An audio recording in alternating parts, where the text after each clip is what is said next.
The other day I posted a clip of me playing this bass and posted it to YouTube, Facebook, Instagram, Twitter, you name it. And several people messaged me and said, "What is that bass?" This is a custom bass made for me by Alan Hamilton. I'm not sure if he's still building or not, but his company was Hambone Custom Basses. I had always been fascinated with fretless basses, but I had never owned one.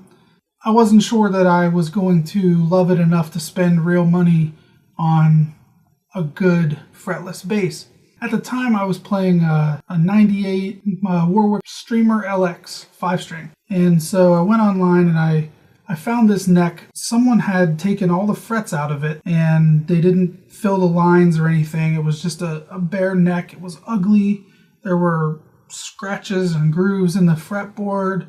The headstock had a few chips in it, didn't have any hardware, no truss rod cover. It was kind of a mess, but it was only $50. And I was thinking, maybe I'll buy it, hopefully bolt it right onto my Streamer LX. I could take my fretted neck off, put this neck on, string it up, and it would play. And I could at least get the feel for a fretless to decide if I want to pursue that or if I want to just forget about it. I take the neck off my Streamer, I put the neck into the neck pocket, and I immediately realized that the bolt pattern is not the same on my Streamer as whatever bass this neck came from. Not wanting to damage my Streamer at all, the best thing for me to do would be to try to find somebody to build me a body. I set out onto the Talk Bass forums. I get a hold of Alan. He says, "Yeah, I'll do it." I buy like the cheapest hardware I could find. I have no idea what kind of tuners these are. This bridge is like the cheapest. I think it was like $30 or $40 for this bridge. I think maybe I paid $25 maybe or less for this hardware. These are EMG-J pickups, just an EMG-J set, just volume, tone. I think I paid maybe $85 for them. I think they were used.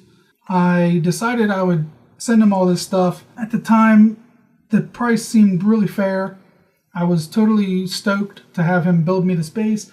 We went back and forth a little bit about what the body wood be. I really like a dark wood, and I've been playing Warwicks forever, and I really like a nice, fully grained wood. And so I gravitated toward walnut, and the neck is actually maple, which is a strange thing on a Warwick. I'm not really sure how things kind of progressed, but the first thing he did was plane the neck. He put cyanoacrylate glue on it, basically super glue on the whole thing, and sanded that nice and shiny. But after putting some maple veneers in the fret slots. If you defret a neck and you don't put anything in the fret slots, it doesn't seem like it would be a big deal, but structurally that helps to keep the neck from bowing forward. And if you take the frets out and you don't fill that, that's what it wants to do. It really puts a lot of extra strain on the truss rod. So we definitely wanted to make sure that we put something in there, and we figure, with the neck being maple and everything, and obviously it was something where I wanted to be able to see the lines, so we went with maple. We went back and forth about the body shape. Originally I wanted a jazz bass body. The idea of that turned into this bass, and when we first talked about it and we decided on putting this neck on a jazz body, we decided to call this a Jazzwick. It was a Warwick neck, jazz body. Soon after taking some measurements, Alan realized that if I were to put this neck on a jazz body, the neck would be like halfway into the body. And he decided that that wasn't the right way to go with this. For whatever reason, we continued to call the project Jazzwick, and that's still what I call this bass, is the Jazzwick, even though it doesn't have a Warwick logo on the headstock anymore, and it doesn't have a jazz body. We went back and forth about the body shape. He had a couple ideas. I had a couple of ideas. He had something a little more out there than this. It had similar lines, but it came to much more sharp points. This body style, or this body shape that we ended up with, he added it to his website and called it the Jake. That's kind of cool. If you go to his website, you can still see the Jake body as an option. We decided on the walnut and the shape, and that's all I knew. I gave him the hardware, and basically he would just send me updates every now and then. For the amount of money that I actually gave him, he sent me a base that's just through the roof. Basically, in addition to the fact that he made this beautiful body, he also put a center in the wood that is very, very close to the neck that I sent him. This is maple. I'm not sure what that veneer is there. I don't know if that's walnut, but it's very, very similar to what's on this neck. And I thought that was such a cool touch because I didn't even know he was going to do that. We did string ferrules and we put the strings through the body. He took the pickups, and if you can see that, he matched the body, including the centerpiece, with these caps. I really should have dusted this thing off, cleaned it a little bit before having this video. But if you can really tell, I mean, he really went all out with those caps. They're just little veneers on the pickups.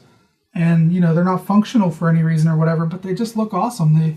They just give this whole base like a very cool boutique kind of feel. He also made these knobs. He used the same walnut from the body. Another thing is he made this electronics cavity cover.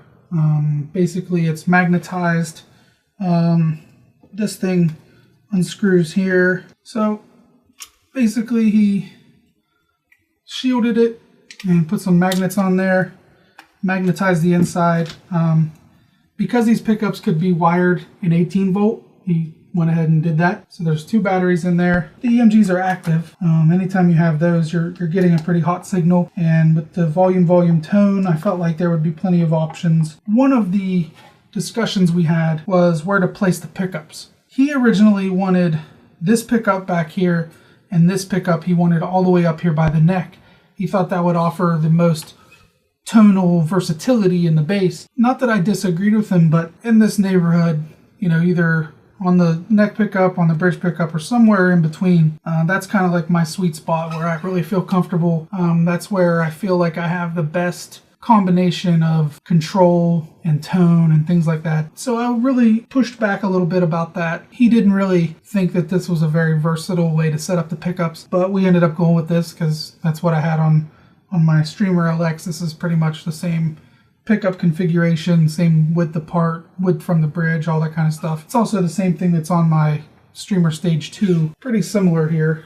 You know, you see the way the pickups are. So this is basically my main bass, and I've always had Warwicks and I just love them. I basically wanted the pickups to be as close to what I was used to playing as I could get, just for comfort. The neck came with the brass nut. This is the Warwick Justa nut. It's fully adjustable. Each saddle is actually a screw, and you can raise it or lower it based on how you want the string height to be. Alan took the headstock. He painted it black. He put a new inlay in there. This is actually the Greek character Phi, and I was a philosophy major in college. That's what I have my degree in. He just put that in there. He thought that would be a nice touch, and I agree. He did make this truss rod cover. I don't think he really did anything to the back of the neck at all. I mean, he definitely did enough work to the front of it. After getting this bass from him, and like I said, I paid him very little to do this. All I wanted was like a basic slab bass body. You know, basically everything else he kind of just ran with it. All the little touches, all the little details, he created all that on his own, and a lot of it was just a surprise to me, which was, I thought was very cool. The only bummer about the whole thing is if I had known that he was going to go full on with this bass, I would have gone full on with the stuff I sent him. You know, like I said, I sent him $25 tuners. I sent him a $30 or $40 bridge, you know, like the cheapest parts I could find, because I just wanted to throw this thing together. You know, those are the kinds of things you can't foresee when somebody surprises you with something. Anyway, that's the story of this bass and how it came to be. Anyway, thanks for watching. you.